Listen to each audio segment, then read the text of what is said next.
Hi, welcome to my podcast, Becoming a Cut Flower Grower. I'm your host, Lydia, and I'm here to share my year of growing and selling cut flowers. I'll be giving you the lowdown on everything I'm doing and sharing all the highs and lows, the good times and the inevitable disasters, all in real time.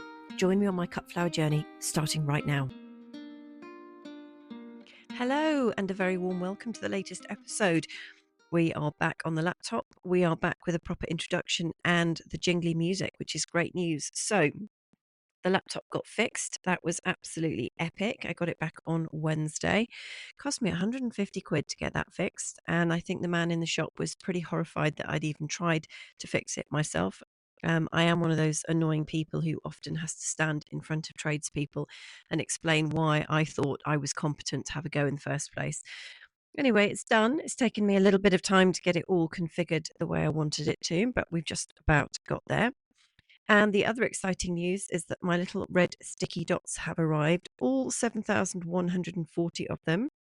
So now I can just go ahead and put little sticky dots on everything. And also, my new annuals have arrived. And I will tell you what I've got in a second, but that is great. I'm very pleased that they're all here. And the only bad news is that I got mistaken for being a man again in Sainsbury's. And this happens not all of the time, but it happens every now and then. It's always very disappointing. I wasn't looking at my smartest, I must say. I was in my work clothes, but even so, always a bit disappointing. So, news from the plot. I had a wander around this afternoon, and the new roses are all sprouting this lovely new growth, which I am really, really thrilled about. And also the new peonies that I bought from J. Parker's. They have put so much growth on that they've actually overtaken the existing peonies, which is a little bit of a surprise, but a good surprise. The hydrangeas look completely dead. I got as close to them as I possibly could. I didn't have my glasses on, but I'm not that blind. But they just, there's just nothing happening with them whatsoever. But the new plugs are making a good start. So they went in, I can't even remember when they went in, actually, ages ago anyway. They looked to be fine. I didn't have enough labels when I was doing them, so some of them I just had to leave, and you couldn't really tell what they were, but I'm just about to be able to work out what they all were. But the bad news is that something has been nibbling one of my tulip crates, and they've eaten a couple of tulips, which is really very disappointing and not good. And I have no idea how they got in because I wrapped the crates in chicken mesh and there's no evidence of any scuffling whatsoever. So I'm going to move them over the weekend and put them somewhere else where I can keep a close eye on them. Hopefully, when I lift the bottom up, when I lift the crate up off the ground, there isn't going to be a massive hole in the bottom and that they've eaten all of them. Because you really, honestly, there was just like a tiny little scuffle mark on the top. And it was only when I went in to have a closer look that I could see that a couple of them had been pinched. So I hope that they got indigestion and they'll leave the rest of them alone, but you just can't tell. There's not much to eat out there at the moment, and I'm being quite strict with the chicken feed so we don't encourage rats. So I guess everybody is a little bit peckish. Excuse me. So, two things that we're going to talk about, or I'm going to talk about this evening. One is my plant profile of the week, which is Orlaya. But first, I want to talk briefly about photoperiodism and why it matters. Now, this is something that is new to me. And as I've been doing my huge spreadsheet of all my crops this year, one of the things I've been making a note of is whether they are long day plants or short day plants. So, this really refers to how the plants use day length to decide when they're going to flower. And actually, what they do is use the night length to work this out. But we human beings just call it day length for some reason rather than night length. So you may already know that plants like chrysanthemums are short day plants and they flower in the UK late summer, early autumn for us when the days are getting shorter and the nights are getting longer. So anything after the 21st of June, which is the summer solstice for us, the day length then starts to shorten and the nights obviously get longer. And this matters because I want to know the best timing in order to get the best stem length and yield from my plants. And now, stem length is one of those funny not controversial things, but one of those funny things, because it does depend very much on what you use your flowers for.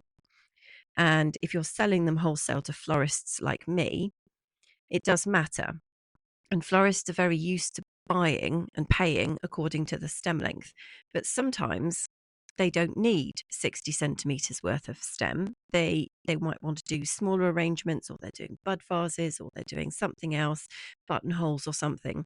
And they often end up buying a stem length that they don't need and cutting most of the stem off.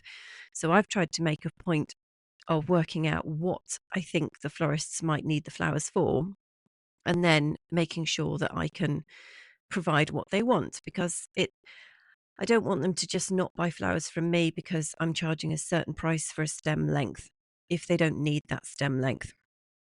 So it explains why this whole photoperiodism thing explains why some plants just sit and do absolutely naff all and then suddenly take off. And also why the stem length that we get from our plants isn't just down to our soil conditions and whether we're feeding or doing any other kind of interventions. It matters because I've learnt that you really do need to do more than just open a seed packet when the back of the packet says you can and just toss them into a load of soil and that's it.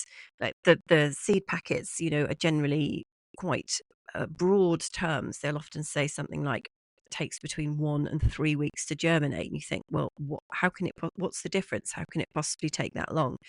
And then they might say between 60 and 90 days to flower, and again, you think, well, what's the determining factor in this? So I'm looking into this, and I just thought I would share my thoughts with you today. Now, the long day plants are flowering when the nights are short. For example, June, longest days of the year we get in June, running up to the 21st.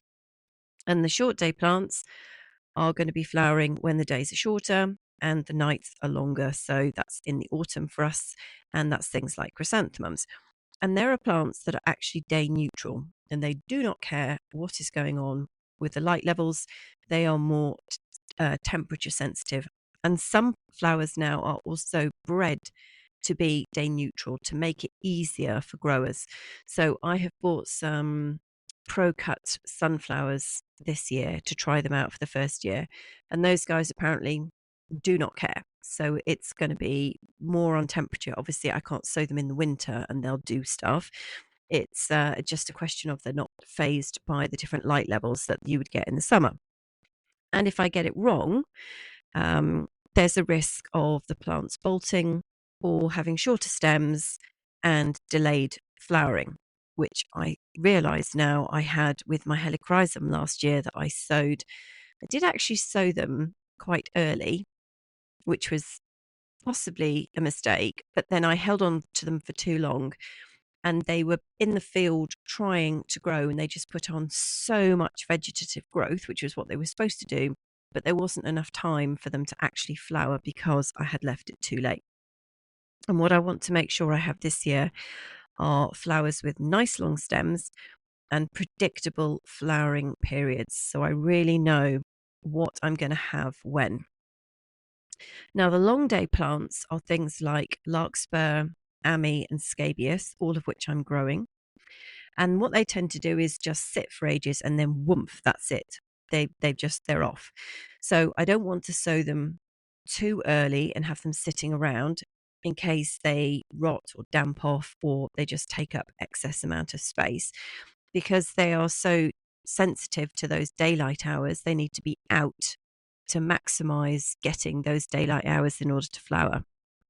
And when the nights start to shorten, they really go for it. Very, very rapid stem growth, and they are then triggered into flowering. Now, the short day plants, these are things like mums, cosmos, sunflowers, and zinnias. But I have made a note here to mention that cosmos and zinnias are actually facultative ones, which is where they are not dependent on it, but they will do more if the light is in their favor. And what they tend to do is put on lots of vegetative growth and they just keep growing and keep growing. And you think that nothing is ever going to happen. And then when the nights start to lengthen, the flowering is triggered. And obviously, chrysanthemums are the ones that we we all associate chrysanthemums with autumn flowering, with the nights drawing in. And this matters to get the timing right for these guys, because if you just sow them too late into the year, they're just going to keep growing and they won't be in a position to actually flower. And of course, there are always exceptions. So there's a couple of neutral ones like Nigella and also sweet peas, which is something that I only just recently learned, because we think that sweet peas are long day plants and lots of growers treat them like long day plants, which you can do because they behave just like long day plants, but they're actually more sensitive to temperature and vernalization. And vernalization is when they have that cold period. They really need that chilly cold period in order to flower properly. And the short days don't actually stop sweet peas flowering, which I realized this year by accident because I still had mine flowering into the autumn, which I couldn't quite work out why they were doing that. But now I understand. So that is all the things that I've learned about photoperiodism, and I think very, very interesting. Now, before we go any further, let me just share with you my list of annuals that I'm growing this year. So last week I had a relatively short list. I think it was about a dozen. And some of them were flowers that I'd grown last year and feel that they definitely should be on the hit list for this year. And then I had a wobble over the weekend and bought half a dozen new varieties, some of which I had always planned to buy, and some of them were just like last minute panic or like fear of missing out plants. I'm going to call them the FOMO plants this year. So here is my list of 17 annuals that I am growing this year. So number one is Agrostemma, very pretty white flowers. I'm looking forward to that. The Ami, again, I've got some seeds left over from last year. I'm going to have another go with them and get the timing right, because I ended up with very stumpy little flowers last year, which did go off to bud vases, but it was all a little bit dicey and it certainly wasn't what I was hoping for. Snaps again, and asters. Now I'm growing a variety called, what did I buy in the end? Can't remember. But they look very, very pretty. And I bought, I think it's some kind of like an apricotty, bronzy color, which I thought would tie in nicely for the fact that they are short day plants and they're going to kick in later in the season. Lots of cosmos again. Craspedia, the little yellow golf balls on sticks, although they never got to be the size of a golf ball. Didiscus again. And new for me this year is larkspur. I have bought some white larkspur and I'm going to have a go with those. I keep hearing about people growing them. And I think I was always just getting them confused with delphiniums, which I have tried to grow over many years and never got anywhere with them. And I thought larkspur were the same thing. So I've never tried them, but they are sitting on my desk ready to go now. Orlaya again from last year. And then I've got a different grass this year. I'm doing Panicum Frosted Explosion this year. I'm not bothering with the Breezer Maxima that I did last year because the mice just ate them the second they were ready. So I think that's pointless. I don't think the mice are going to eat the Frosted Explosion, and they're so awesome. I can't wait to use them. I'm also sowing lots of poppies, Lauren's grape, but I've got a feeling they are not going to flower this year. I think they might do something next year instead. So that's a bit of a project. I'm doing scabious again. And then I've got 3 different colors of Pro Cut sunflowers. So I've ordered White Knight, red, and peach. So they look really lovely, actually. And I thought I really should do sunflowers this year. I didn't do any in 25. And when my florist was on the plot, she was like, "Oh, they're lovely. They're lovely. Have you got more of those?" And I was like, "Nope. They just self-seeded from the trial beds." And then sweet peas and zinnias again, and different zinnias this year. I have got Isabellinas and Cinderella lilacs, and I'm going to put them in a different place on the plot this year. So they did not enjoy being by the ducks. So they need an area and more spacious place to be.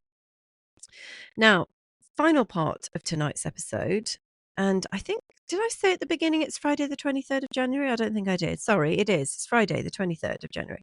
Um, right, plant profile this evening is Orlaya. Now, this came up as number 16 in my most profitable plants overall in 2025, and number 7 in the list of annuals. And I think the reason it's not in the top 10 of my most profitable overall plants is because actually nothing that was in the top 10 was anything I touched. So anything that was either growing in the field or was a shrub that I bought from my wholesaler or was a tree or a shrub did absolutely brilliantly. No input from me whatsoever. Zero cost of production, basically. That's why they were the most profitable. So it's not the most reliable guide, that one that I have. But anyway, that's where they came, number 16, and they were number 7 in the annuals. They are a hardy annual, very, very pretty, pure white flowers in these lovely little clusters. They're like little mini umbellifers. I used to say they were like posh Ami, but they're not really anything like Ami at all.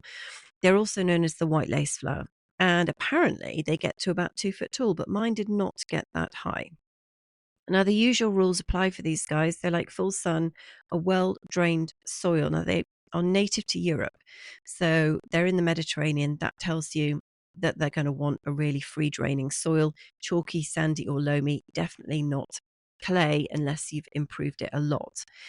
And these are another one that you are supposed to sow in autumn for early spring stems, or like me, I will be doing mine in spring. But apparently, if you do it in autumn, you get the best stem length. And this goes back to the whole short day, long day things. These are long day plants and they like time to get their roots sorted before they actually go for it in May, June time.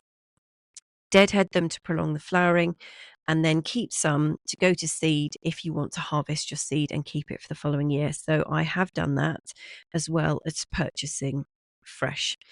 Now, the other thing is to not overfeed them. They don't want a rich soil. If you bear in mind always where they've come from, those are the conditions that they're going to be most happy with.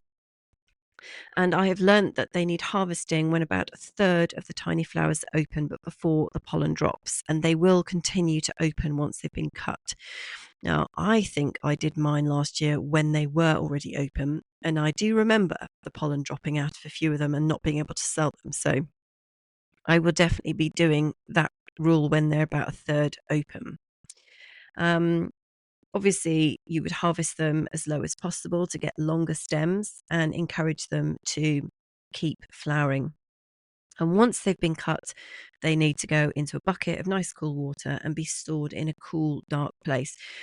And storing them in a cool place also has the effect of slowing down the effects of ethylene, which is that gas that I was talking about last week that's given off that makes the flowers go over, makes fruits rot and flowers just wilt and go over.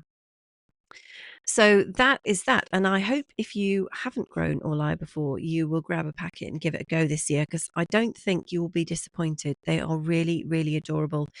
My wedding and event florist loved them, and I think she would have bought more from me if I had realised how amazing they were going to be. I'd never grown them before, gave it a go, and they were just fabulous. So I've got quite a few to do this year. So yeah, that's a lot that I've just told you. So I hope it's of interest and I hope you've enjoyed the episode. And there is very shortly some snazzy music to see out the end of the episode. So normal service has definitely been resumed. Now it's Friday, so I wish you all the very best for a fantastic weekend. And I hope that you'll come back and join me on Tuesday for the next episode, as always. So all the very best. Have a great weekend.